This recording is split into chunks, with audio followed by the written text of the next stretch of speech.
Hey everyone, this is Mr. Everything, and in this video I'm going to do an unboxing and overview of the Sandmarc Apple Watch Ultra titanium bracelet. Now I'm using the original Apple Watch Ultra. I believe at least at the time of this video the 2 is the most recent model, but they should all be the same, the 49mm case. This is the natural titanium along with this, and I appreciate Sandmarc sending this out to me to make a video on. As if you would know, if anyone follows my channel, I only take product reviews that I'm interested in, that are useful, and it has to be something that I think is worthwhile. I'm just not going to take some random junk. And when you're coming in of titanium, it's definitely something that I would buy, normally. Something I was kind of looking for. I can talk about that here in a moment.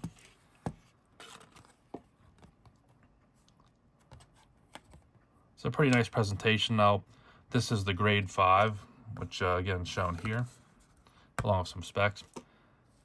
This one, you have little screws to adjust your bracelet length, which I really like. That's something found in higher end bracelets and just well-made bracelets. And they give you an included tool to do it, which can't complain about that.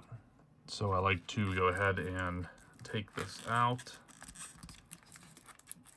Solid packaging. I'll have to get this out of the plastic to really get a feel for it, but already, titanium's lightweight, but this doesn't feel like fake lightweight. It feels substantial, like you're definitely getting something well made. I like that this is pretty simple too. It just is one little adhesive plastic on top. If you've ever unboxed an Invicta watch, probably other ones too, that it's like wrapped around it and it's a chore just to get the plastic off. Now there even is some on this clasp here. Yeah, actually every little piece here. So that's definitely an attention to detail, but done nicely.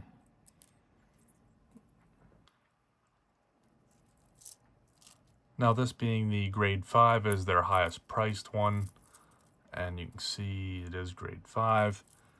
It's up to you, but one thing that I like with the grade 5 is, again, if you've ever adjusted a bracelet, using this over the pins is much preferred. So I would either recommend going for the grade 2, just for the cheapest one, if you still want the titanium quality and build and the look at a lower price point. But if price isn't an issue, then I would recommend the 5. It's better quality, probably looks a little nicer.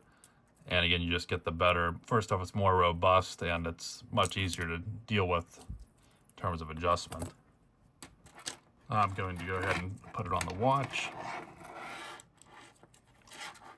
That went on really nice. It's very typical of third-party bands that they don't use these tracks very nice. Sometimes even the Apple Watch ones don't go in seamlessly, but this one slides in and out really good. That's like Apple quality right there. And I would say that's pretty much a perfect match here. I mean, it's going to contrast a little bit just because of probably the brushing is probably a little bit different from the finish on here to here, but the color's pretty much perfect. The only all titanium band that Apple makes is similar to the Milanese loop. It's more of a mesh, and it just wasn't what I was looking for. And if I wanted to go with metal, I was using this stainless steel Milanese loop, and that's okay, but the proportion just doesn't look as good on, especially on the beefier Ultra when you compare. So not only, even though this was stainless steel, I didn't really mind the color contrast, but with this, you're getting a matching color, and it fits, I think, the dimensions a little bit better. It's just more proportionate, being a bit chunkier. Now this is with no adjustments. I don't know, I can't remember exactly what my wrist measurements were. I think they were over 7, maybe 7 1/4. So I do need to adjust it, but I definitely like the look of that and the deployment. I think it's going to go anywhere unless you push that button, and as usual you have to push both of them in for it to engage.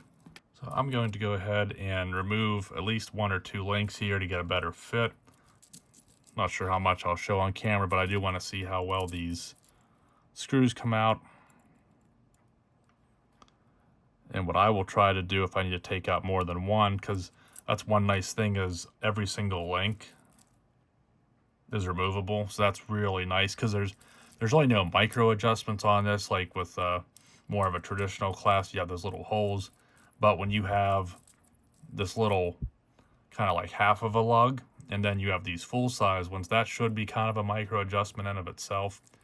And it is slightly tapered, so you do, if you need to remove a bunch of these, you know, you sometimes have to come out with a different combination, take one here, so it doesn't go from big to little, but it's a very non-aggressive taper, so I don't think it would be much of an issue.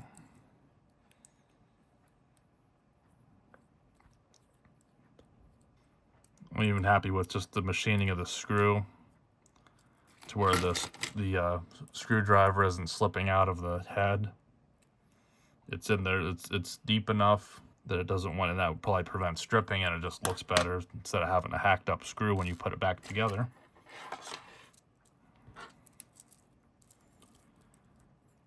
But I don't want to waste too much time here, so I'll go ahead and show the removal of one link and then fine tune it.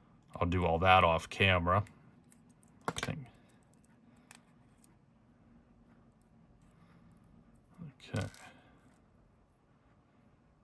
You can see everything's solid here, nothing's hollow. It feels like it's hollow just because it's titanium, it's lightweight, but it's rigid. Okay, so I spent the last few minutes playing around with the adjustments on here. I think I'm happy with it. It's pretty much centered up. And I will say it is a very convenient thing to have the screwed lugs for this. It just is a lot easier than trying to push pins or spring pins, even worse. But the tap pins in and out and all, they can bend and usually scratch it up. Really like that. Now do bear in mind that this is exclusive to the grade 5 version of this. And the other option I liked was the micro adjustment here with this smaller lug compared to the full-size ones.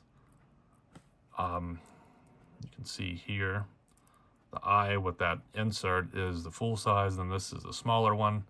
And since it's removable, I originally took 2 off of the full size, and it was tight just to where it was tight and didn't move. But then I figured, you know, I'd like to have just a little bit more, because as with any band, or really with any watch, once your skin kind of starts to stick to it a little bit, you're in place. So I'd rather it be just a wee little bit more loose.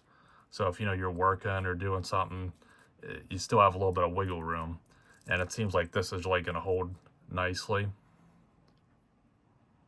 And then I always put any of the extra links back together so I don't lose them. I can throw it in the box or in my watch box. So I have to say I'm really happy with this. It's probably the main way I'm going to use my Apple Watch Ultra. Now, you can get this, I believe, for the Series 10, and I haven't kept up, but I'm going to assume that the Series 10 still uses the same bands that all the Apple Watches did. So if that's the case, then you can get that version and put it on any Apple Watch, because you can get this in both the natural color titanium and black. So with that, you could probably fit it on a wider array, but it is pretty much the perfect titanium bracelet for the Apple Watch Ultra. I would say, you know, this is the bracelet that Apple should have made first party and offer with it. Just the dimensions look right. It's just a little bit beefier, especially compared to that Milanese loop. And even the one titanium kind of Milanese loop that Apple offers, it just looks better on this one. So a great job to Sandmarc. Probably the premium option for the titanium Apple Watch Ultra, but I would say it's worth it. If you're going to spend the money on the Ultra, you might as well get what I would call the matching bracelet. Now, if you'd like to learn more, pick this product up, you can find them on sandmarc.com, where you can also find a wide array of other Apple accessories. So thanks for watching, and you'll likely see me wearing this bracelet combo in the next one. Have a good one.